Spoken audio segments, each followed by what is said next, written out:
What's up YouTube? Robbie Vapes back again with another video, and today we're checking out the IPv4. That's right guys, I actually waited to open this up until this video, so this is going to be an unboxing video, a first thoughts video, and just a really quick vape on it as well to see how it looks. But I will have a full review on this, on features and everything like that, coming out later on, as well as in that same video a head-to-head between the IPv4 and the Sigelei 150 watt, just to do a quick comparison.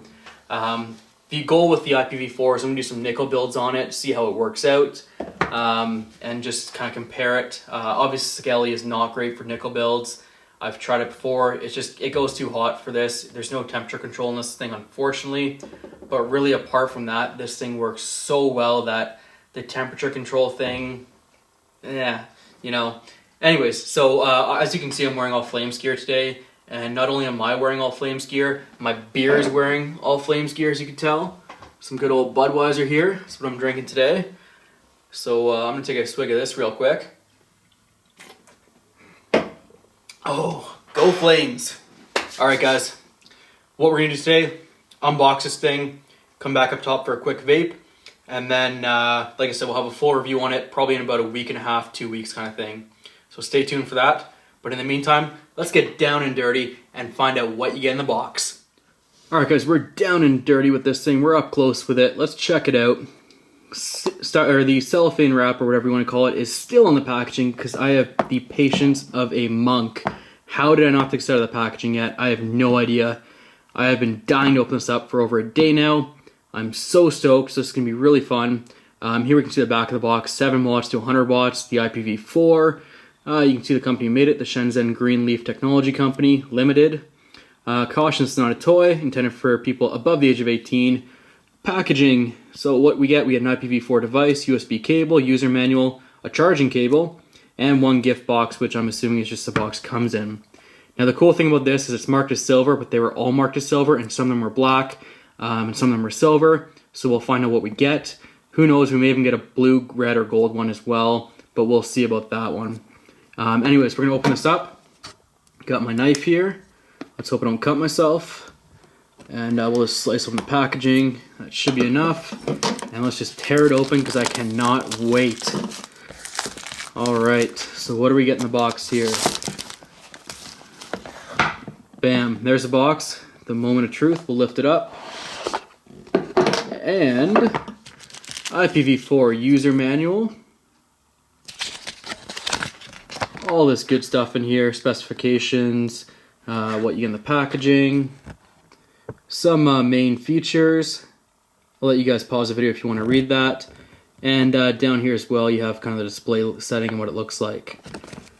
So, let's check it out. This appears to be the black one, from what I can see, just based on the grip, but I could be wrong. You also get this little authentic card and quality control card. It just says that it passed QC. So, there's the device. Now let's open this up and see if we did get the charging cable underneath here maybe. I'm hoping we did, but you never know. Oh, and there we go. There is another little box underneath there. And there's our charging cable. So we did, I don't know. It says it's a USB cable and a charging cable. It's supposed to come with 2, but whatever. It came with 1. That is good enough for me. It is a micro USB if I'm not mistaken. You can see this right here. And goes to USB, so you can plug it into a wall USB adapter as well if you wanted to.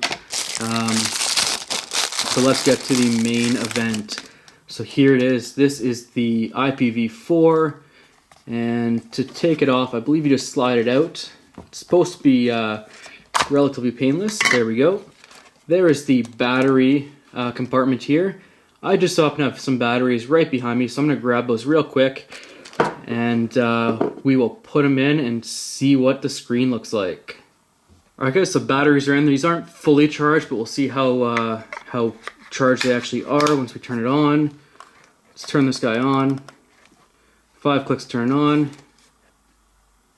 IPv4. Set to 100 watts already. Volts, ohms, battery life, it's actually pretty low. I thought it was a little bit higher than that, but I guess not. Here we can control the wattage. So let's turn this down a little bit. Let's turn it to 60 watts. I'll throw one of my sub-ohm tanks in here and we'll vape on it just when we get back up top. Just down to 60 watts. You can see control is not too bad. It's not going too fast. So there we go. You can also change the settings by clicking these two buttons. Set resistance. So you can set the resistance here. I'll have to play around with it a little bit more. I'll do a full review and feature set later on here. It does not do round robin, as you can see. Let's crank it all the way down to 60 watts and check it out. I'll have to read up on the temperature control and things like that. I actually have to admit I haven't even looked at the manual or seen any reviews on this yet. I've just heard some good things from what people are telling me. So I'm pretty excited about that. I think it might be like this or something to do temperature control. Clearly not. Apparently I'm wrong. Anyways, let's go back up top, take a quick vape on it, and then actually just a quick note, the connection pin over here, I believe is spring loaded. Oh, all that beer is coming back. Let's just make sure. And you know what? I don't know if it is actually. It is not. Oh yeah, it is. Spring loaded, as you can see. Feels pretty good in the hand actually, I will say that. A little bit better than the Sigelei 150 watt, not quite as boxed. It does feel a little bit better. Alright guys, sorry for the weird cut here. I've been vaping on this for about an hour now, and I realized after I was trying to upload the video, I actually missed a couple very key components of this that I meant to go over in the unboxing. Obviously, as you could tell, I was very excited, and I may have missed some pretty big things here, so just a quick note. Your USB charger is at the bottom here. You also have vent holes down here as well for your battery. I will talk about it a little bit up top, but if you want to change the settings, you hit this button 5 times. Before we get into that, let's check out the screen now that we have an atomizer on here. This is at 60 watts, works out to 5.42 volts, 0.49 ohms. The M5 you see right here is actually the setting, so you can actually save settings and save your favorite wattages, I guess. If you want to use it for multiple devices, you can save it for multiple devices. So that's what I'm doing now. And we can see here battery life as well. Now if we want to change the settings, we hit this button 5 times and it gives you system on, the mode, and if we hit this we can go into joules or we can go into power mode. Now the one thing about the joules, you can also exit as well, and you go cycle through them. Now again, one thing that I should probably mention, since I've done some reading on the manual now, just a really quick note, there's actually going to be an update and a download you can get on the IPV website or on the Pioneer For You website, where you'll have to download the new software onto this chip. The new software will actually let you do true temperature control as opposed to what this thing does right now, which doesn't seem to be working very well. So I haven't done any nickel builds yet, but I assume that's probably going to be out, I'm going to say May 1st, which I believe is when this is supposed to be released. So I'm guessing they're not actually going to give you a link to the download until May 1st. But once that download comes in, there's going to be a bunch of changes to it. It'll allow you to run temperature control, things like that. So just wanted to make a quick note of that before we go back up top. I think that pretty much covers it. So let's go back up top now, for real this time, and let's check out what it looks like and how it vapes.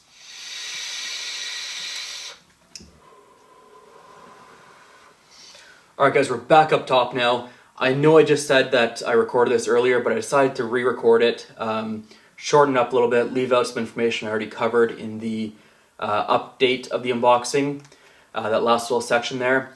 Basically, I've been vaping this for about an hour now, and I gotta say I'm loving it. Now of course I'll have a full review on it and all the features in about a week and a half, like I said before. That'll include the updated software, it'll include some features I might find in the meantime. You know, I'm still getting to know this thing, so there's a little bit of work involved. But yeah, so I just wanted to go back up top real quick. Let's check out how this thing vapes. This is at 60 watts. This is a Magnus tank, 0.5 ohm coil. And let's just take a quick hit off this.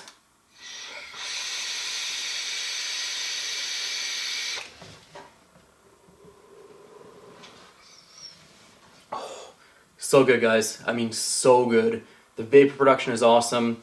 I mean, part of that's a tank, of course, but this thing hits really well. It's a strong 60 watts compared to my Sigelei 150. I find this thing does hit a little bit stronger. I'm not getting as much voltage drop out of it. That being said, of course, the other option for the Sigelei is just to crank up the wattage till it equates to this. I don't know. I mean, we'll see in the head-to-head when we release that video to see what what the comparisons are. I'll try and vape on the same tank, switch it back and forth, things like that. But overall thoughts, really excited about this. This isn't. I don't think this is supposed to come out until May 1st, I believe. And I think that's part of the reason why the software isn't out yet for it, at least from what I can see. They have a bunch for the IPv3, the IPv Mini, things like that, but they don't have one for the IPv4 yet. So, or at least that I could find. I don't know, I'll give it another check. The other thing is the software is only for Windows, which means I'll have to bring out my old laptop just to download it on it. Because right now I have a Mac that I use a lot. So a couple things to come, a lot of research still. One other thing I noticed, actually, that I didn't talk on the up close, is you have reminiscence of an old charge port right here. I don't know if you can see that right above my finger. There's a little circular charger port.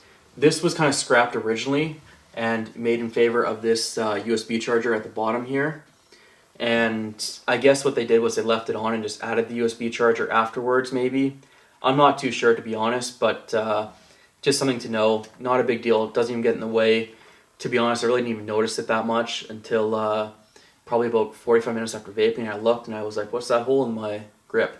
And then I realized it. And I watched a couple of videos as well over the last couple of days on this. And I've been really excited for this release as well. Anyways, I'm going to take one more hit off this. But I think that ends the video for today. Thank you for watching, YouTube.